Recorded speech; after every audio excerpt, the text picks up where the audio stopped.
Agora, quem está aqui com a gente ao Matar Saudades ela, que é uma médica queridíssima, inteligentíssima e linda, doutora Mariana Ala, bem-vinda. Prazer é nosso, bem-vinda para você também. Saúde e paz para todos nós. Gente, o que é a pele desta mulher? Imagina. Vocês não estão entendendo. Pelo vídeo dá para perceber, mas ao vivo... Eu dou o telefone dos maquiadores aqui da sua equipe. Olha, eles são tudo de bom, mas olha, parabéns, doutora. Tá cada ano mais linda, viu? Você também. Obrigada. Mas lembrando que a doutora Mariana Ala é ginecologista e a gente consegue abordar uns assuntos diferentes, não só assuntos ligados à gravidez e coisas do tipo. Hoje, você gostou? Na verdade, fui eu adorei, Carol, eu que tive... Você arrasou. Eu fiquei pensando num tema que eu falei, poxa vida, eu acho que a gente está num momento que tantas mulheres estão tendo um desequilíbrio hormonal grave, sério, antes da hora, e que é o momento para a gente falar de um tema como esse. Por isso que eu falei com a Juju. Juju, fala com a doutora Mariana se ela topa. Adorei. E o que pode influenciar tudo isso, né? Porque às vezes a gente pensa que é uma coisa só nossa, só endócrina, mas o meio ambiente todo vai mexer nos nossos hormônios. Então a gente tem que falar sobre isso. Principalmente os hormônios sexuais femininos que regem aí muita coisa no nosso organismo, né? Vamos começar com o vídeo? Sim, vamos sim, Carol. A gente vai começar com o vídeo para a doutora dar essa explicação inicial e nós vamos falar de 4 hormônios importantes. Progesterona, testosterona na mulher, o estrógeno e o DHEA. Perfeito. Falei, não pode faltar o DHEA, que muita gente desconhece, vocês vão aprender tudo hoje. Vamos lá. Super importante. Vídeo na tela. O que acontece, como é o nosso ciclo, então? Como é que é essa mensagem? Tá, então hoje a gente vai falar um pouquinho, acho que pode até voltar um pouquinho naquele anterior. Volta um pouquinho. Li, vamos voltar só um pouquinho pra gente. Só um pouquinho naquele primeiro. Pra começar aí do início mais uma vez e pode parar quando quiser, doutora. Quer ver? Vamos lá. Então vamos lá, né? A gente começa sabendo que a produção inicial, o controle inicial da produção dos hormônios vem lá do cérebro, né? Então a gente tem no cérebro uma região que chama hipotálamo, que começa a produzir alguns hormônios para mandar um recado para os órgãos-alvo, falarem, olha, agora você vai produzir mais testosterona, mais estrogênio ou mais progesterona. Então a gente dá continuidade. Vamos lá, vamos seguir. Então esses hormônios saindo lá do cérebro vão para o ovário, que vão ter ação no útero, para no final, no caso da mulher, ter a ovulação e aí esse óvulo percorrer a trompa para depois chegar até o útero e gerar um bebê. No hipotálamo, então, essa região que a gente estava falando da produção dos hormônios, começa, é o início de onde saem aqui os vasos sanguíneos, é onde começa a produção hormonal, segue pela corrente sanguínea para todos os outros órgãos-alvo, e aí a gente vai ter o estímulo pelo folículo. Aqui a gente pode até parar um pouquinho para falar um pouquinho do folículo, que é uma coisa interessante. Então a gente sabe que nós, mulheres, na vida intrauterina, a gente tem em torno de 20 milhões de folículos, que são os que vão gerar os óvulos. Mas quando a gente já nasce com em torno de 1 milhão, 2 milhões de folículos apenas. E você vai gastando isso ao longo dos anos.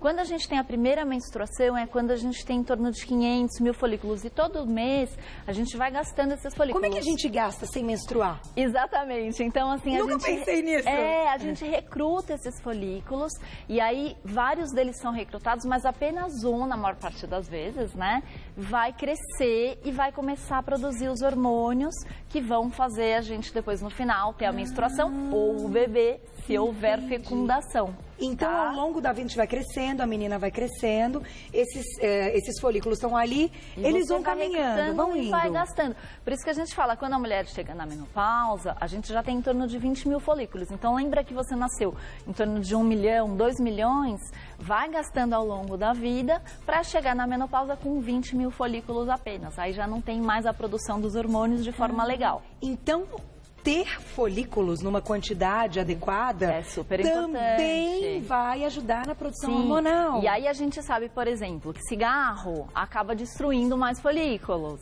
Jura? Então, aí a gente vai falar um pouquinho dessa parte de alimentação, de estilo de vida, que eu acho que é importante também. Não sabia disso. Falei que a escolha certa do tema para a médica. Adoro. Vamos lá. Vamos seguir com o nosso vídeo, então. Nesse período que acontece o lance que vai ser liberado, está produzindo estrogênio. Então, estrogênio. Estrogênio nessa fase. Então a gente sabe que o ciclo da mulher tem 2 fases. Até deixa ele rodar mais um pouquinho. Olha lá, tem a produção do FSH E aí depois vai ter a produção do estrogênio, que é feita lá pelos ovários, então aqui saindo da hipófise, que é uma outra área que a gente tem lá no cérebro, depois a produção do LH também, para no final levar à ovulação. Então a mulher tem duas fases no ciclo. A primeira fase, que a gente chama de folicular, que você está cheia de estrogênio, você está cheia de vida, você está cheia de ânimo. Estrogênio é tudo de bom. É tudo de bom. Inclusive a gente pode falar depois um pouquinho de função de cada um deles, né? Acho interessante. E aqui só mostrando que aí ela teve a ovulação, logo depois da ovulação ela faz o corpo lute e começa a produção da progesterona. A progesterona é o momento na segunda fase. Na segunda fase, tendo ou não gravidez. Tendo ou não gravidez. Aí o que vai acontecer nessa segunda fase? A camada de dentro do útero vai começar a crescer bastante. Primeiro o estrogênio, depois tem a ovulação e aí a progesterona. Por que existe esse crescimento de dentro do útero dessa camadinha? Para poder receber o embrião e aí dar segmento a uma gestação. Agora vamos supor que não teve fecundação. O que acontece? A progesterona acaba caindo. Esse endométrio acaba descamando na forma de menstruação. Isso. Então, às vezes, muitas mulheres falam assim, ai, doutora, mas eu tomo pílula e aquele sangue sujo fica lá dentro. Não, porque você não formou esse sangue. O endométrio nem foi formado. Exatamente, porque ele não cresceu. Nem chegou a ter esse estímulo. Exatamente. Mas agora eu vou fazer o seguinte, eu pedi pra gente pausar o vídeo um minutinho aqui. Vamos colocar, a gente tem um primeiro PowerPoint, que eu acho que é da progesterona. Vamos colocar... Porque eu quero começar falando da progesterona, eu já coloquei a progesterona no começo, pelo seguinte, você comentou do estrogênio, que é o momento que a mulher se sente super bonita, ativa e tal. O que acontece quando o que está atuando é a progesterona? Vamos até alinhar. Que momento do ciclo? É o 14º dia? Depois do 14º para frente. Depois do 14º. Isso. É ela que está regendo a nossa vida. Então, vamos falar, apesar de que a gente ainda tem os outros hormônios nesse momento, mas vamos falar exatamente da progesterona. O que quer dizer progesterona? Progesterona quer dizer progestare, para você gerar um filho. Entendi. Então, o que o corpo quer nesse momento? Que você fique mais quietinha, que você fique mais em repouso. Então, existe realmente aquela sensação, estou mais desanimada. Dá uma inchadinha. Então, além disso, o estrogênio está mais baixo. Com o estrogênio mais baixo, a gente sabe que a serotonina e a dopamina, que são os hormônios do bem-estar, também vão estar mais baixos. Então, por isso, tão importante, gente, a gente fazer atividade física nessa fase.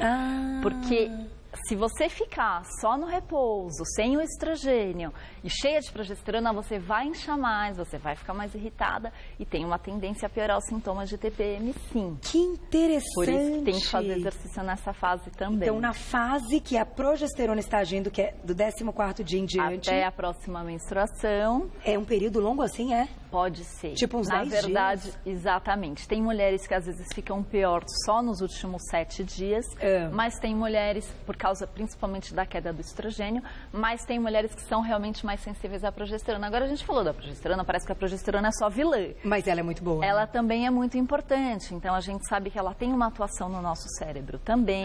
Ela acalma, ela tem outros efeitos importantes, então a gente não pode olhar só como vilã. Inclusive, depois que a gente entra na menopausa, a gente precisa dela, senão essa camada de dentro do útero, que é o endométrio, se você fizer uma reposição sem ela, só com estrogênio, vai crescer e você pode até ter um câncer de endométrio. Então, é importante que ela esteja presente no nosso corpo também. Então, é legal a gente falar sobre isso pra gente saber como lidar. E o mais importante é a gestação, né, Carol? Que é ela que segura. Gestação sem progesterona. Então, quem quer engravidar, é importante. Quando dosa os hormônios, tem que estar com uma produção de progesterona adequada.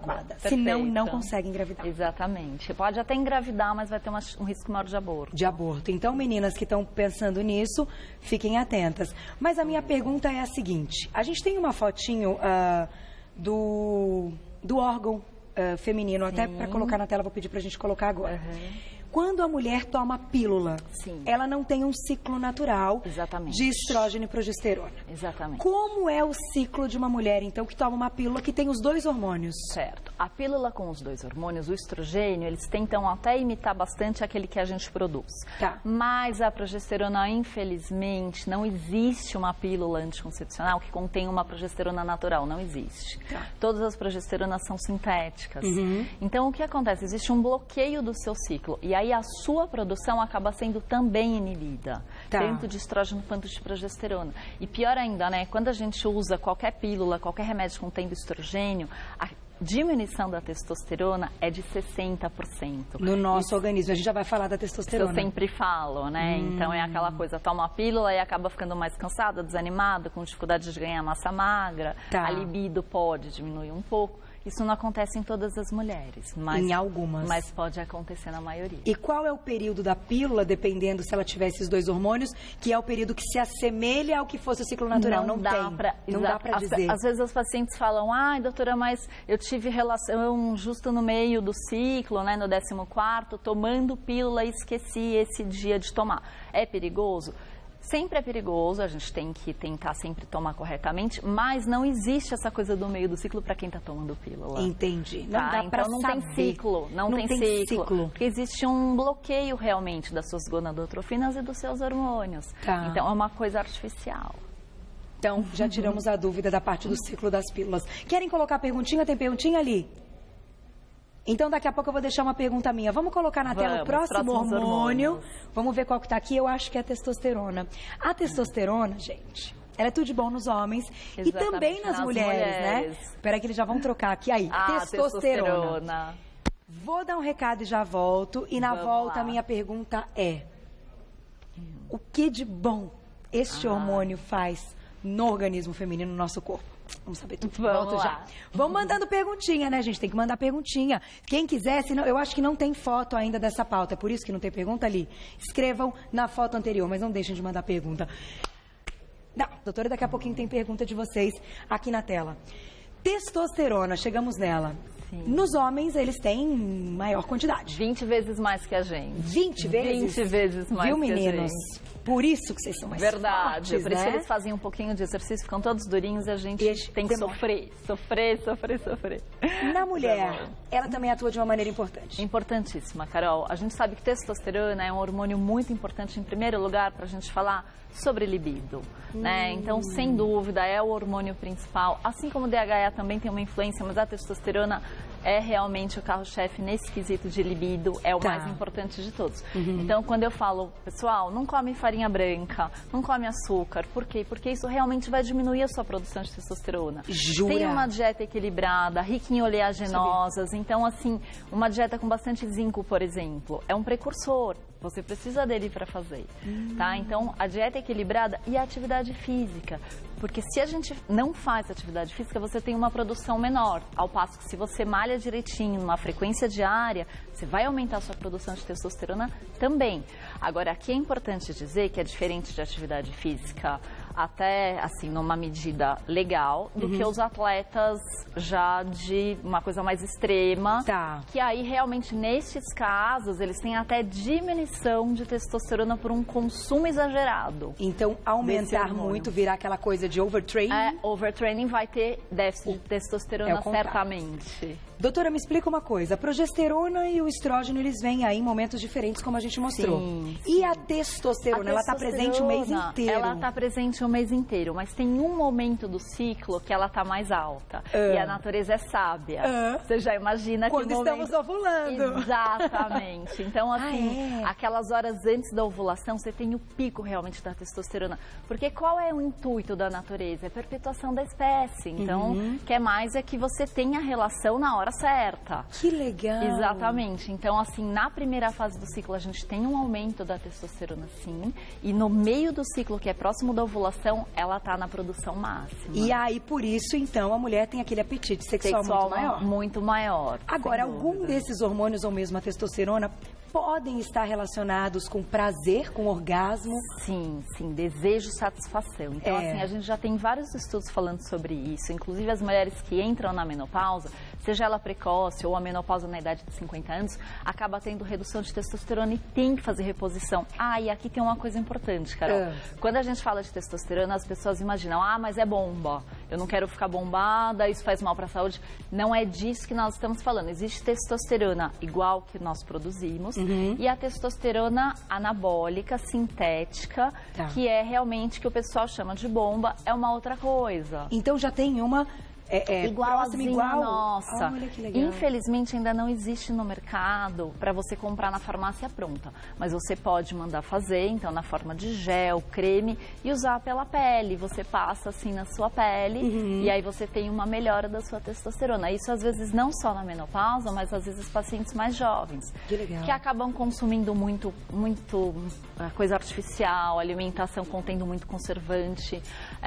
Quando a gente vai para a parte de não orgânicos, que tem muito pesticida, herbicida, tudo isso compete com a testosterona. Jura? Então a gente dá também diminui. Então, quanto mais natural essa alimentação, menos conservante agrotóxicos. Exatamente. Melhor vai ser a sua testosterona. E testo não é só libido e sexo, né? Testosterona também é raciocínio, memória, cognição, massa óssea, massa magra. Para ganhar músculo é melhor que ela esteja alta. Exatamente, dentro do normal, não alta demais também. Mas, assim, até tem um estudo muito bom falando de memória, né? Que fizeram na Escandinávia, pegaram uns ratinhos e olharam a parte das sinapses, que é a troca entre os neurônios, e castraram alguns deles. Eles viram que, depois de castrados, eles não tinham mais essas sinapses. Então, isso realmente mostra que a testosterona é importante para o seu cérebro, para a sua memória, para a sua cognição. Olha quantas coisas esses hormônios que estão aqui trabalhando né, com a gente todos os dias, regendo aí o nosso corpo, podem trazer. Sensacional. Vamos colocar a perguntinha do público, então. Que linda, Fê, adorei a foto, um beijo. Sempre tive uma menstruação desregulada e tenho problemas com acne, mesmo aos 31 anos. Eu fazia uso do anticoncepcional para regular mais, mas tive trombose. O que faço para não ter mais problemas futuros? Pode responder, doutora. Então, no caso dela, eu tô achando que é um quadro de ovários policísticos. Perfeito, Fê. É isso? Perfeito. Pode ser, sim, um quadro de ovário policístico. E uma coisa que até pouco tempo as pessoas achavam que resolveria o problema do ovário policístico é da pílula anticoncepcional. E a gente sabe que o caminho não é esse necessariamente. Às vezes a gente até pode usar pílula, mas o melhor para essa mulher é perder peso. Porque a gente sabe que quem tem ovário policístico tem uma tendência maior a ter um sobrepeso, uma obesidade. Então, a atividade física, primeira coisa para essa pessoa, alimentação fundamental. Então, tirar essas coisas que aumentam a inflamação do nosso corpo. Tudo isso que a gente já falou até agora. Então, açúcar, carboidrato farinha refinado. branca, todos os industrializados, contendo gordura trans, gordura saturada demais. Então, não é para comer carne vermelha o tempo todo. Eu acho que, assim, você tendo uma dieta equilibrada, com mais carnes brancas, menos gordura, você vai, sim, ter uma adequação do seu peso e aí dos seus hormônios. E refrigerante, mesma coisa. Eu tomo 0. Não, gente, mas é uma bomba de conservantes. Não, é uma bomba de conservantes. E aí, no caso dela, eu acho que, assim, como ela já teve trombose, realmente ela está proibida de usar qualquer pílula, qualquer medicação que tenha estrogênio. Não pode de jeito nenhum. Tem que deixar esse ciclo naturalmente, né? Tentar arrumar. A gente usa alguns antioxidantes. Então, hoje a gente usa, por exemplo, o piquenogenol, que é uma substância que vem da casca do pinheiro francês. Então, essa substância consegue melhorar o ciclo menstrual. O resveratrol também, que é uma outra substância... Em cápsulas, que é uma outra substância proveniente da casca da uva, que é um antioxidante potente. Então, esses dois em conjuntos podem até melhorar esses casos de alterações da menstruação. Olha lá, então, Fê, tem como? Tem que procurar saber mais a pílula proibida. Proibida. Vamos pro próximo hormônio, que esse poucas pessoas conhecem. Só quando olham ali no exame vem que a gente tem que dosá-lo, assim como a gente vai dosar progesterona, estrogênio, nananã. O DHEA, que hormônio é esse, doutora? O DHEA é o hormônio que a gente tem no corpo em maior quantidade. Eu até me atreveria a falar que é um dos mais importantes. Olha que maravilha, que bom que a gente colocou ele. Parabéns. Eu adoro ele. Eu fico estudando, eu fico indo atrás, eu acho ele uma coisa. Eu também acho uma coisa. Eu acho uma coisa porque, né? assim, ele tem uma ação que a gente chama de intrácrina, que assim, ele consegue ser produzido dentro da célula, já exerceu o efeito, ou então ser produzido aqui, mandar para outros órgãos. É o primeiro hormônio que surge na nossa adolescência quando estão aparecendo aqueles caracteres, o pelinho, as modificações iniciais. É esse cara aqui que está surgindo, principalmente os mais do lado androgênico. Então, mais os pelinhos principalmente. É o primeiro e ele é em maior quantidade. Ele é o hormônio que a gente tem em maior quantidade no nosso corpo. E o que acontece é assim, aos 20 anos de idade, a gente está no pico da nossa produção. Então, você tem uma disposição muito maior, um bem-estar muito maior, a libido está envolvida também, cognição, memória, tudo isso que a gente falou, imunidade, proteção cardiovascular. Tudo isso. Todo esse mocinho aqui. Que é o DHA. Essas letrinhas. Como que é o nome inteiro? Dehidroepiandrostenediona. O nome é gigante, por isso a gente chama de DHA. Então ele é importantíssimo. Mas ele vai diminuindo ao longo da vida? Vai diminuindo, Carol. Quando a gente chega aos 40 anos de idade, né? Já tô quase lá. Ai, meu Deus, doutor, o que acontece? A gente tem a produção pela metade. Jura? E aí, exatamente. E aí, quando a gente está em torno de 70 anos, a nossa produção resta em torno de 20% só. É muito expressiva essa diminuição. Por isso que ele é chamado de hormônio anti-envelhecimento. Não é um nome bom, porque parece que se você tomar um monte dele, você não vai envelhecer. Isso não é verdade. Tá? É um hormônio que tem indicações de uso, é um hormônio proibido aqui no Brasil. Era o que eu ia te perguntar. Sim, é um hormônio proibido aqui no Brasil. A Anvisa, que é o nosso órgão regulador, não permite a comercialização e o uso aqui. Mas a gente sabe que nos Estados Unidos, por exemplo, é a pílula mais vendida depois de aspirina. E lá eles vendem over the counter. Então, assim, você chega na farmácia e compra sem prescrição. O que é uma coisa errada, gente, porque isso aqui é um hormônio. Então, às vezes fala, eu fui num lugar, o meu amiguinho da academia tá tomando, eu tô tomando também. Não pode. Tem que ter indicação com o médico. Claro, eu até vou dizer algo pessoal aqui, porque é o que eu falo, eu sou super honesta quanto às verdades. Eu tomo há algum tempo, mas eu tenho a quantidade... Caiu exatamente. Que no caso, a doutora sabe a quantidade para ela. Adequada. Meu médico também me passou uma quantidade adequada por dia. Exatamente. Na sua opinião, como médica, no Brasil não é permitido, então vamos falar de novo. Exatamente. Porém, você acha que é uma coisa que seria muito bacana para as mulheres? Tem muitos estudos ainda em andamento e o mais importante de todos é um estudo que foi feito até por um conjunto de médicos, eles são da Itália, né? O Dr. André Genazzani, mostrando sim que 10 miligramas desse hormônio melhora a cognição e sexualidade nas mulheres da menopausa. Então, o que a gente está falando aqui está respaldado em estudos clínicos, não estamos falando nada que a gente... Claro, que não tenha um respaldo. Um respaldo em estudo científico. Agora, uma coisa que eu fiquei sabendo, já acabou ali... doutora Vonte todos os dias. Mas vamos fechar falando disso. Tá todo mundo prestando atenção, né? Tudo assim, ó. A gente sabe quando a pauta é boa, que o estúdio inteiro tá assim, ó. Você viu, doutora? Isso é muito legal. Eu ouvi dizer que o inhame e o cará possuem aí características que são parecidas e que o consumo pode ser bacana para quem não consome o DHA. É verdade. Isso é verdade, sim. E a gente sabe também que os derivados da soja, como o tofu, é que, infelizmente, a nossa soja, por ser transgênica, nem sempre a gente consegue da forma que a gente gostaria. Mas também é uma fonte de fito-hormônios. Isso é interessante. Mas a gente sabe que se tem uma deficiência, só a alimentação não vai suprir a sua necessidade. Entendi. Então, gente, até pra gente fechar a pauta, é legal saber que isso existe, conversar com o médico. Se for o caso, seu médico disser, não, você pode tomar, a quantidade é essa, e tiver alguém que pode trazer, a gente está dizendo aqui que lá você consegue comprar, porque fora do Brasil isso é permitido. E não só o DHA, como algumas outras... Verdade, como a melatonina. A gente sabe que a melatonina é brilhante, antioxidante, melhora a qualidade do sono, então... E no Brasil também não é aprovado. Infelizmente não é aprovado.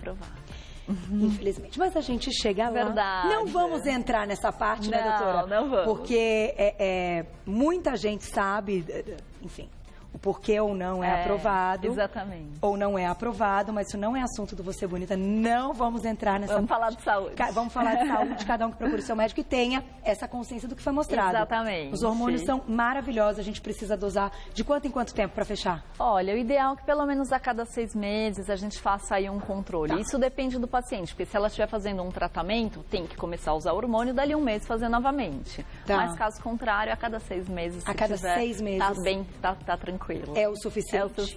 Converse com o médico, gente. Olha quanto eles podem nos ajudar e se não tiverem na quantidade bacana, o quanto podem nos atrapalhar. Verdade. Doutora, obrigada mais uma vez. Prazer. Olha, adoramos você. Programa. E parabéns sempre pelas explicações. Obrigada. Fechando, a ginecologista hoje, doutora Mariana Ala, sempre arrasando. Volta logo. Obrigada, vai ser um prazer. Pensa aí em outros conceitos que as pessoas desconhecem pra gente contar. Acho ótimo. Beijo, até a próxima.